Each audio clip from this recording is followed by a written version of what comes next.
Bonjour à tous et bienvenue dans l'affiche de la semaine saison 1 épisode 8. Alors je vous avais offert et promis du lourd la semaine dernière avec le Super Classico chilien qui d'ailleurs, j'espère que vous l'avez suivi, a tenu ses promesses.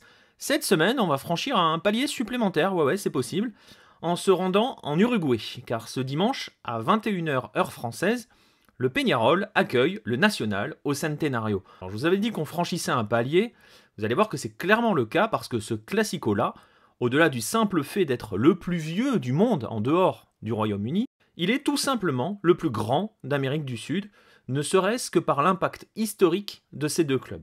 Pour vous donner une idée, on va débuter par quelques chiffres. Sur le terrain, Peñarol et Nacional, c'est 95 des 115 titres de champion distribués dans l'histoire du football uruguayen. Voilà, déjà, ça c'est placé. Pour vous donner une idée, le championnat professionnel arrive dans les années 30 en Uruguay et il faut attendre 1976 pour voir le titre échapper à l'un de ces deux-là. Il sera attribué cette année-là au Defensor Sporting et j'en profite pour vous rappeler que l'histoire de ce Defensor Sporting-là de 76, avec notamment un entretien exclusif de l'un des héros de cette épopée, est à lire dans le premier magazine de Lucarne Opposé qui est sorti en novembre dernier et qui est bien évidemment toujours disponible. Donc Peñarol Nacional, c'est 95 des 115 titres, donc plus de 80%, près de 83% des titres nationaux, mais c'est aussi 18 titres internationaux. À eux deux, c'est 8 Libertadores, 6 coupes intercontinentales. Donc vous voyez, c'est déjà du lourd, et pour vous donner une dernière idée, au niveau de la table historique de la Copa Libertadores, le match opposant Peñarol et Nacional, c'est tout simplement le leader de cette table, le Nacional, face au troisième, le Peñarol. Bref, vous le voyez, je pense que choc de titan, c'est un euphémisme quand on parle de ce match-là. Et oui, suivre Peñarol Nacional, c'est d'une part plonger, si ce n'est pas fait, de la meilleure des manières dans le football uruguayen, mais c'est surtout remonter l'histoire non seulement de ce football uruguayen, mais aussi du football sud-américain dans son ensemble. Alors du point de vue de l'histoire, le premier des deux à arriver, même si vous allez voir, même ça c'est sujet à débat, et c'est remis en question, le premier des deux à arriver c'est Peñarol. Le 28 septembre 1891, 118 membres employés de la Compagnie Centrale des Chemins de Fer, une compagnie anglaise basée à Montevideo. Donc si vous êtes des habitués de Lucarne Opposé, vous savez que le football est souvent arrivé en Amérique du Sud par les colons britanniques, et il s'est très souvent disséminé à l'intérieur de chaque pays par le développement des voies ferroviaires et donc par les employés des chemins de fer. Donc bref, ces 118 membres décident de former une section cricket et football. C'est ainsi que va naître donc le Central Uruguay Railway Cricket Club. Je le prononce un peu à l'anglaise, mais c'est le nom de ce club-là. Dès le début, il a deux surnoms, les Carboneros, les charbonniers, rien à voir avec Lionel et encore moins Gaëtan, surnom officiel, et donc Peñarol, qui est le quartier dans lequel le siège de cette compagnie réside. Le club prend les couleurs jaune et noir de la Rocket, une locomotive phare à l'époque, et remporte les deux premiers championnats qui sont organisés au pays dès 1900, avant de vivre plus ou moins paisiblement jusqu'à 1913. Alors pourquoi 1913 ? Parce que cette année-là, des tensions qui avaient émergé entre les administrateurs du Central Uruguay Railway et la section football entraînent la scission des deux, et vont provoquer la naissance d'un autre club, le Club Atlético Peñarol, qui va être le nom définitif, qui sera pris quelques mois plus tard, en 1914, mais ça, vous allez voir, on va y revenir dans un instant. Et donc, à l'image de nombreux clubs fondés en Uruguay, et en Argentine aussi, le CURCC était un club essentiellement formé par des immigrants, britanniques pour la plupart, le football étant à l'époque avant tout une affaire de Britanniques. Devenu Peñarol, ce club, le Club Carbonero, qui garde ce surnom, sera ensuite celui des immigrants italiens, issus des classes les plus pauvres. Premier champion amateur, Peñarol sera aussi le premier champion de l'ère professionnelle. Il sera ensuite le premier à remporter la Copa Libertadores lors de la première édition de celle-ci. Il remporte d'ailleurs les deux premières avant de se casser les dents sur le Santos d'un certain Pelé, pour se voir privé du triplé. Il va être aussi le premier Sud-Américain à remporter la Coupe intercontinentale face au Benfica de Zebio.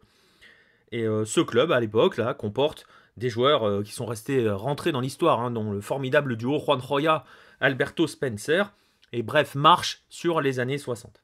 Peñarol marque le XXe siècle de son empreinte au point qu'il sera élu club sud-américain du siècle par l'IFFHS. Ça vous place le club. Sur moins de 30 ans, entre 1960 et 1990 donc, le club décroche ses 5 Libertadores. La dernière, c'est en 1987 avec un fameux but signé Diego Aguirre à la 120e minute du match d'appui face à l'América Cali de Julio César Falcioni, Roberto Cabañas et autres Ricardo Gareca. Et donc, vous l'aurez compris, Peñarol, c'est un monstre, mais pas que du passé, puisque, on va juste le rappeler, pour ceux qui pensent qu'on parle d'un temps que les moins de 20 ans, sa dernière finale continentale, le club l'a disputée en 2011. Face à qui? Face au Santos de Neymar. Et ouais, Santos, encore et toujours. Alors Peñarol, c'est un géant, c'est un monstre, ok, mais vous allez voir, le Nacional n'a pas grand-chose à lui envier. Alors que la plupart des clubs fondés en Uruguay sont issus de Britanniques, nous l'avons vu, plusieurs groupes d'étudiants uruguayens décident de réagir en créant leur propre club de foot à la forte identité et à l'identité surtout uruguayenne. C'est la suite logique de vastes mouvements de nationalisation et d'appropriation par les locaux qui animent l'Uruguay de la fin du 19e. Et donc le 14 mai 1899, deux clubs fusionnent, l'Uruguay Athletic Club et le Montevideo Football Club, pour donner naissance au Club Nacional de Football, le premier club criollo du continent, qui adopte alors les couleurs de la Bandera de Artigas, qui est le symbole de la nouvelle patrie uruguayenne. Alors il est d'abord exclu de la nouvelle Uruguay Association League, je le prononce à l'anglaise parce que le titre est la terminologie est à l'anglaise, fondée, vous l'avez donc deviné, par les étrangers et à laquelle appartient le CURCC. Le Nacional va être d'abord invité à rejoindre le championnat argentin, mais il se voit accorder le droit quand même de rejoindre le championnat uruguayen après d'impressionnantes performances. Et l'année suivante, alors que Peñarol a gagné CURCC a gagné les deux premiers, le Nacional est sacré champion. Et loin du football britannique des Albion FC et autres CURCC, le Nacional est sa colonie d'Uruguayens, comme va le décrire notamment Juan Antonio Magariños Pitaluga dans Del Fútbol Heroico. Ce Nacional est composé de joueurs plus petits, plus rapides et a abandonné la confrontation physique pour préférer un jeu plus approprié à sa condition. Je le cite encore, ils ont choisi de faire un jeu fait de dribbles, de passes rapides et courtes, de courses et de mouvements. Si ça vous rappelle rien, oui, ça vous rappelle le football total, et le Nacional est peut-être à l'origine de celui-ci parce que le jeu du Nacional va déteindre sur celui de la sélection avec l'arrivée massive de ses joueurs au sein de celle-ci. Et pour vous donner une idée, le 13 septembre 1903, la Céleste, composée de 8 bolsos, c'est le surnom du club, le bolso, pour une poche qui était cousue sur le premier maillot blanc, parce que le premier maillot était rouge. Bref, cette Céleste, à forte teinte nationale, s'impose face à l'Argentine. C'est la première victoire de l'histoire de la Céleste sur l'Argentine. Et cette date est devenue symbolique pour le peuple du Nacional, puisque chaque année, le club, aux alentours du 13 septembre, joue avec un maillot bleu céleste. Et cette victoire marque aussi le processus de décolonisation de la sélection. Petit à petit, le football criollo s'impose au sein de la sélection et va alors dominer le football, puisque c'est cet héritage du Nacional qui va permettre à la sélection de grandir et d'arriver aux 2 titres de champion olympique des années 20 en proposant ce que l'on appelle alors une sorte de football total. L'Uruguay apporte véritablement le football total en Europe à cette période-là. Donc vous le voyez, Peñarol Nacional, ce n'est pas un classico basé sur une lutte des classes, non, c'est plus une guerre d'indépendance, dirons-nous. Et cette guerre, vraiment, vous allez voir, elle est totale. Mais quand je dis totale, c'est que vous allez voir, elle sort vraiment du cadre du football. Alors sportivement, le Nacional, pour terminer notre parenthèse nationale, le Nacional pèse très lourdement sur le continent. 3 Copa Libertadores, 3 Coupes intercontinentales, il n'a perdu aucune finale. Le Nacional est le premier à gagner la version moderne, entre guillemets, de la Coupe intercontinentale, qui était celle qui était sur terrain neutre, disputée à Tokyo, après les affrontements des années 70. Le Nacional remporte sa dernière Copa Libertadores en 88, il succède à Peñarol, tout simplement, en s'imposant face au Newell's de José Yudica, un Newell's dans lequel évoluaient des joueurs tels que Sensini, Tata Martino et un petit jeune nommé Gabriel Batistuta. Au niveau national, sans jeu de mots, le Nacional c'est 46 titres. Donc vous voyez, quand on cumule en fait tout simplement l'ensemble des trophées, et je dis bien l'ensemble, c'est-à-dire que toutes les coupes auxquelles ils ont participé, même celles qui n'existent plus, celles de l'époque amateur et tout, pour le Nacional, on arrive à un cumul de 121 titres. Voilà, Peñarol en est à 104, pour vous donner une idée.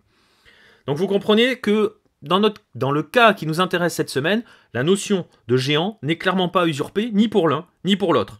Et vous comprenez au passage, petite parenthèse, l'irrespect qui consiste à traiter ce genre de club comme de simples petits clubs exotiques venus d'Uruguay. Suivez mon regard, et vous comprenez qu'au-delà de l'irrespect, cela traduit aussi un fort manque de culture footballistique. Bref, revenons à nos moutons. À quand remonte cette rivalité? Elle remonte tout simplement au 15 juillet 1900. Le tout premier Classico se joue et il est remporté alors par les Britanniques du CURCC face aux Criollo du National. La rivalité va croître sur ses racines de lutte entre Britanniques, entre guillemets étrangers et Criollo, et le duel entre les deux cristallise justement ce combat pour l'indépendance du peuple uruguayen vis-à-vis des étrangers. En 1908, la presse parle d'ennemis à jamais irréconciliables. Et 110 ans plus tard, le moins que l'on puisse dire, c'est qu'ils ne se sont toujours pas réconciliés et que l'on n'en prend vraiment pas le chemin. Alors, vous imaginez, on est à plus de presque 120 ans de classico entre Nacional et Peñarol. Alors les histoires, on en a à l'appel. On peut parler du Classico de la Valija, celui de la valise de 1934, au cours duquel Peñarol marque un but après avoir profité d'un ballon qui était sorti du terrain mais qui avait rebondi sur la valise d'un médecin du National, d'un soigneur du National, avant de revenir sur le terrain et donc d'entraîner le but. Ça va entraîner une belle confusion générale, avec 3 exclusions du côté du National, dont un certain José Nassazi. Ça doit vous parler un petit peu quand même. Si vous avez un petit peu de culture historique, ça vous parle. On peut parler également du Classico de los 9 contra 11, où le National va jouer 80 minutes, 20 minutes restantes plus 2 prolongations de 30, à 9 contre 11 avant d'arracher un 0-0 qui va lui permettre d'arracher un troisième match, un match d'appui qu'il va finir par remporter, ou encore on peut parler du El Dia del 10-0, celui du Classico de 1941 que le National remporte 6-0 quelques heures après que la réserve a battu celle du Peñarol 4-0. Bref, on pourrait vraiment faire un listing extrêmement long pour y passer des heures à chaque Classico parce que presque 120 ans d'histoire, ça regorge évidemment d'anecdotes. Mais, je vous le disais, ce Classico est un Classico total et il dépasse le cadre du foot et je vais vous l'illustrer de 2 manières. Alors forcément, la première, c'est en tribune. Les 2 hinchadas, elles, se livrent un duel constant, que ce soit dans les champs, etc., etc. Alors parfois ça déborde, mais le duel est tel que on va jusqu'au livre de records, au livre des records. C'est l'histoire par exemple des banderas, ces énormes drapeaux qui recouvrent les tribunes et dont ceux du Peñarol nous ont encore gratifié cette année en Libertadores au Campeón del Siglo. Pour vous donner une idée, en 2011, les hinchas du Peñarol sortent une bandera de 14 000 mètres carrés. En Libertadores, c'était face à Independiente. Waouh, record magnifique, ça fait la une buzz mondiale. Réplique du National, 2 ans plus tard, 30 000 mètres carrés, plus du double. Hop, le record dans le Guinness, il est pour le National. Et ça fait un combat de plus de gagné par le peuple bolso face aux Carboneros. Et je vous disais, ça c'est en tribune, alors vous allez me dire, ok, ça reste quand même sur le côté sportif de la chose. Eh bien la rivalité déborde jusqu'au livre d'histoire. C'est ce qu'on appelle l'affaire du Decanato. Parce que qu'importe l'existence du Albion FC, dont je vous ai parlé un tout petit peu tout à l'heure, qui lui est fondé le 1er juin 1891 et qui existe toujours. Il joue en Segunda Division, donc il est encore dans le paysage footballistique, un échelon inférieur, mais bon, il y est toujours. Et qu'importe celle de clubs tels que Montevideo, Warring Club ou le Cricket Club, qui étaient encore antérieurs, Nacional et Peñarol se battent et s'affrontent sur le plan de l'histoire pour savoir lequel des deux sera reconnu comme étant le décano, le doyen du football uruguayen. Et au cœur de ce débat réside la fameuse filiation entre le CURCC et Peñarol, autour forcément donc, comme je le disais tout à l'heure, de cette période 1913-1914. Lorsqu'en 1913 la scission est décidée, l'idée était soit de mettre en place un club indépendant, héritier du CURCC, et donc qui utiliserait un nouveau nom, Peñarol donc, mais reprendrait les couleurs jaune et noir, ou alors de créer tout simplement une nouvelle entité, un nouveau club, avec des couleurs différentes. L'année suivante, la fédération uruguayenne est informée tout simplement du changement de nom CURCC pour Peñarol. Pas de souci. Le 13 avril de la même année, donc, le ministère de l'Intérieur accorde au Peñarol son statut juridique dans un texte qui pose sa continuité institutionnelle avec le CURCC. Donc pendant de nombreuses années, la question de la continuité entre les deux clubs ne se pose pas, ne fait même pas débat. En fait, elle va ressurgir lors de dates anniversaires clés, et notamment lors d'une, parce qu'il va y avoir des combats dans les années 40, mais notamment lors d'une, celle de 1991, celle du centenaire du CURCC. C'est à cette date que le National, le club, décide de sortir un rapport qu'il appelle El Decanato, qui fait intervenir des avocats et des historiens reconnus. Un ancien président de la République uruguayenne pose son nom dans ce rapport.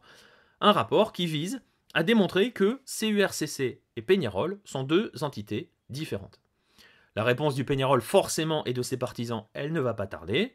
Ils vont écumer les bibliothèques à la recherche de documents qui vont prouver le contraire. Ils vont en trouver plusieurs. Ils vont trouver également des lettres célébrant l'anniversaire du Peñarol aux dates correspondant forcément à une création en 1891, des lettres attestant de la continuité entre les deux. Bref, ils fouillent les bibliothèques de Montevideo. Ceux du National continuent d'en faire autant. Et la guerre et l'affaire n'est toujours pas réglée. La guerre et l'affaire, oui, on peut dire les deux. Pour vous donner une idée, en 2013, des sympathisants du Bolso créent tout simplement un site web qu'ils appellent CAP 1913, qui n'existe plus depuis, qui reprend tout simplement la charte graphique du site officiel du Peñarol, mais dans lequel on va trouver l'ensemble des documents qui permettent de démontrer point par point, pour eux, que la continuité entre CURCC et Peñarol n'existe pas. Et le 13 décembre de la même année, de 2013, le site officiel du National souhaite tout simplement un joyeux anniversaire, un joyeux centenaire à son ennemi préféré. Donc le parti est encore pris. Pour vous donner une idée, des livres sont vendus, se vendent encore sur le sujet. Ils sont forcément passionnants à lire, parce que c'est vraiment extraordinaire. Et ils témoignent d'une rivalité qui a dépassé le simple cadre du sport, et une rivalité qui n'a aucune concurrence possible dans le monde. Aucune. Même pas sur le sol sud-américain. Personne n'arrive à la hauteur de la rivalité entre le Peñarol et le National. Aucun classico ne déteint autant dans tous les pans de la société comme un National Peñarol. Alors vous l'aurez compris, le classico uruguayo, ce n'est pas un classico comme les autres. Le duel entre National et Peñarol n'oppose pas seulement les deux plus grands clubs du pays, probablement deux des plus grands clubs du continent, il va au-delà de cela. D'abord une lutte sociale et identitaire, qui était symbole quand même de l'Uruguay et de la construction de l'Uruguay moderne au début du XXe siècle. La guerre est devenue une guerre entre historiens, une opposition entre géants du continent et une lutte des plus folles en tribune. Le classico uruguayo est donc non seulement le premier, mais surtout le seul et unique classico total du football et du continent sud-américain. Et c'est un classico qui donc fête ses 118 ans cette année et qui reste encore incroyablement serré. Je vais vous laisser comme d'habitude avec les derniers éléments statistiques pour vous donner une idée. En 533 classicos, le score à l'heure actuelle est de 188 victoires à 178 en faveur de Peñarol. Ouais, sur plus d'un siècle de combat, il n'y a que 10 victoires d'écart entre les deux équipes. C'est une paille. Et pour vous donner une idée de l'importance sportive qu'il a encore aujourd'hui, celui de dimanche 21h heure française sera celui qui décidera très probablement du titre dans l'Apertura 2018 en Uruguay, puisque si le National s'impose, il comptera 5 points d'avance à 2 journées de la fin. Autant dire que l'affaire sera bouclée. Reste que, dans les faits, le Peñarol a remporté les 3 derniers classicos uruguayos, et on va se laisser sur la VO du tout dernier. C'était en janvier dernier, lors de la Supercoupe d'Uruguay et de la victoire 3-1 des Carboneros. Je vous laisse là-dessus. Abrazo a todos et à la prochaine. Conde, Arismendi, le quedó corto, le queda a Fidel, el toque por arriba. ¡Gol! ¡Gol!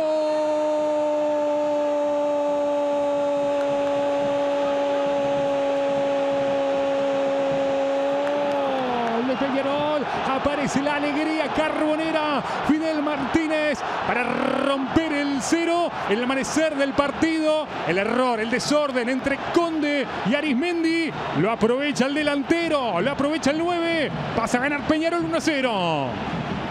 Un error muy grande, ¿no? Decíamos, un partido difícil de abordar para Nacional, donde tiene que estar muy tranquilo, donde tiene que estar muy sereno. Conde la saca al medio La pelota por bajo se la da a Arismendi, pero Arismendi no sabe si pararla, si frenarla, si tocarle a Conde de nuevo. Para una cosa muy corta, para la otra muy larga. Martínez pica con una habilitación casi mejor que la de un compañero. Va a dar la orden Cristian Ferreira. Llega el Cebolla. ¡Gol! ¡Gol!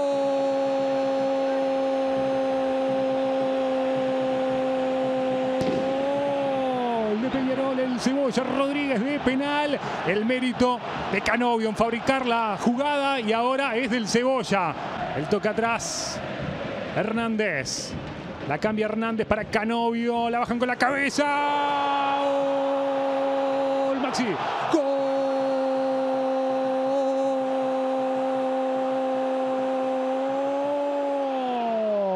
De Peñarol, Maxi Rodríguez. Funcionó la táctica fija del equipo de ese hombre, de Leo Ramos. El envío pasado, la bajaron y apareció Maxi Rodríguez, el rosarino. Ya estamos en 45. Peñarol está ganando 3-0. Largo como le pidió Arismendi. Va a llegar Viudés de derecha. Viudés al arco. ¡Gol!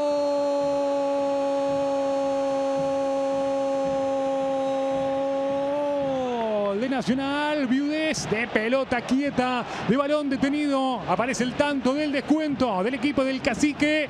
Pegale, le dijo el Mamba. Y Viudés no falló. Sigue ganando Peñarol, pero ahora 3-1.